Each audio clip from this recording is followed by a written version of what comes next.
নমস্কার, আমি যশোদারা। আমি কনসালটেন্ট নিউরোলজিস্ট। ভাই যখন হয়, পরবর্তীকালে যেটা হয় সেটা হচ্ছে এপিলেপসি। তখন থেকে আমি ভাবি আমি যদি এই স্ট্রিমটা পারসিউ করি তাহলে কেমন হয়। মৃগী রোগ এখন বহু পুরনো রোগ, কিন্তু এখনও মানুষের মধ্যে প্রচুর ভুল ধারণা আছে। বাচ্চাদের হয় হঠাৎ করে মুখের কোনো মুভমেন্ট, পেরিওরাল মুভমেন্ট, বা চোখটা পিটপিট করছে। কিছু এপিলেপসি আছে যা শুধুমাত্র ডায়েট দ্বারাও ভালো করা যায়। গ্রামের দিকে মেয়েদের সিচুয়েশনটা কিরকম? যে মেয়ে তাকে অল্প বয়সে বিয়ে দিতে হবে এবং মেয়েটিকে কি বলা হচ্ছে, তুমি ওষুধটা হয় লুকিয়ে খাবে নয় খাবে না। যেটা হয় তার পাশে বন্ধ করে দিল। ফলে তার একদিন খিঁচুনি হলো, তখন তাকে বললো হয় ভূতে পেয়েছে, ওঝার কাছে নিয়ে যেতে পারে, অথবা বললো যে কোনো কিছু ভর হয়েছে। ছোট বয়স থেকে তার কনফিডেন্সটা কিন্তু ভেঙে দিচ্ছে আশেপাশে।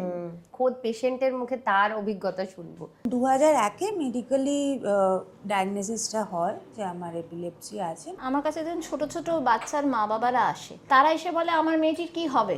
বিয়ে করা একটা মেয়ের জীবনে সাকসেসের এসও হতে পারে না। সুচন্দ্রাদি ক্যান বি মানে একদম একজন আইডিয়াল পার্সন, যে ছোট বাচ্চাগুলোর মা বাবাকে দেখাবেন যে একটা মেয়ে স্বাধীনভাবে এপিলেপসি সহ ঠিক এইভাবে বাঁচতে পারে।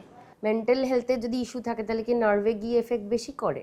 আমার মনে হয় এখনও সাপোর্ট সিস্টেম সেরকম ডেভেলপ করেনি। এনজিওদের, সরকারকে আরও অনেকটা এগিয়ে আসতে হবে। আমাদের আশেপাশে হলে আমাদের কি করা উচিত?